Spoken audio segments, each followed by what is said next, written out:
जय श्री कृष्ण दोस्तों, आप सबका अपने चैनल पुण्य धर्म में स्वागत है। मोहिनी एकादशी 2025 में कब है? मोहिनी एकादशी वैशाख मास के शुक्ल पक्ष की एकादशी तिथि को कहते हैं। इस दिन भगवान विष्णु के मोहिनी रूप की पूजा करने का खास महत्व शास्त्रों में बताया गया है। मोहिनी एकादशी का व्रत रखने से सारी इच्छाएं पूरी होती है और तरक्की मिलती है। यह व्रत वैशाख माह के शुक्ल पक्ष की एकादशी तिथि को होता है और इसे भगवान विष्णु के मोहिनी अवतार से जोड़कर देखा जाता है। मान्यता है कि इस व्रत को पूर्ण संकल्प के साथ करने से आपकी सारी मनोकामनाएं पूर्ण होती है और सुख सौभाग्य में वृद्धि होती है, साथ ही मोक्ष की भी प्राप्ति होती है। चलिए जानते हैं एकादशी तिथि कब शुरू होगी, कब समाप्त होगी और हमें व्रत किस दिन रखना है। वैशाख माह के शुक्ल पक्ष की एकादशी तिथि 7 मई को सुबह 10:19 पर शुरू होगी और वहीं एकादशी तिथि समाप्त होगी 8 मई को दोपहर 12:29 पर। उदया तिथि के अनुसार मोहिनी एकादशी का व्रत 8 मई 2025 दिन गुरुवार को किया जाएगा। मोहिनी एकादशी व्रत का महत्व। शास्त्रों के अनुसार मोहिनी एकादशी का व्रत करने से व्यक्ति को जन्म जन्मांतर के पापों से मुक्ति मिलती है। यह व्रत आत्मशुद्धि, संयम और भक्ति का प्रतीक है। मोहिनी एकादशी का पुण्य फल इतना महान है कि यह अश्वमेघ यज्ञ से भी अधिक फलदायी माना गया है। इस एकादशी का नाम मोहिनी इसलिए पड़ा क्योंकि इसी दिन भगवान विष्णु ने समुद्र मंथन के समय मोहिनी रूप धारण करके देवताओं को अमृत प्रदान किया था। इस रूप में भगवान विष्णु ने मोह और माया पर विजय प्राप्त कराई थी। अतः यह व्रत हमें मोह माया से दूर रहकर आत्मा की शुद्धि की ओर ले जाता है।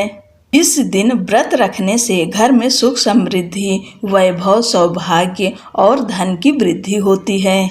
जिन घरों में मोहिनी एकादशी का पूजन श्रद्धा पूर्वक से किया जाता है वहां पर नकारात्मकता दूर होती है और सकारात्मक ऊर्जा बनी रहती है।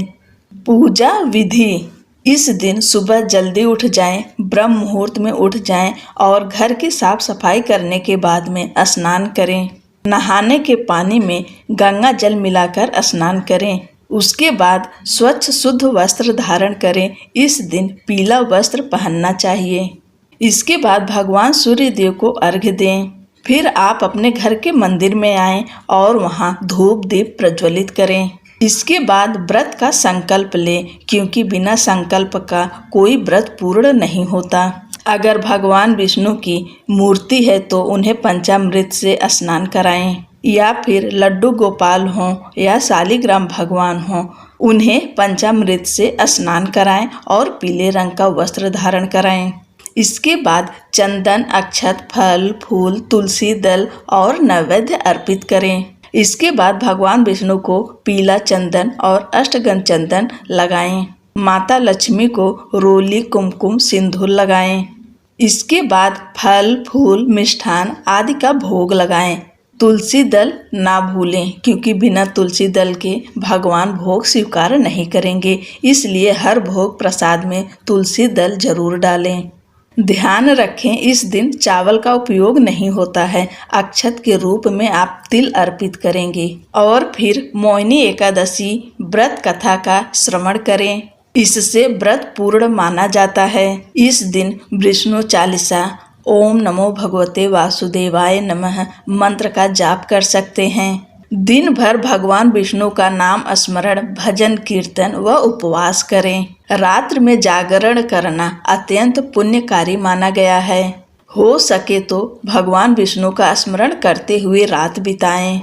आप सभी को मोहिनी एकादशी की ढेर सारी शुभकामनाएं। वीडियो में अंत तक बने रहने के लिए आपका धन्यवाद। जय श्री कृष्णा, राधे राधे। और हाँ दोस्तों, चैनल को सब्सक्राइब करना ना भूलें।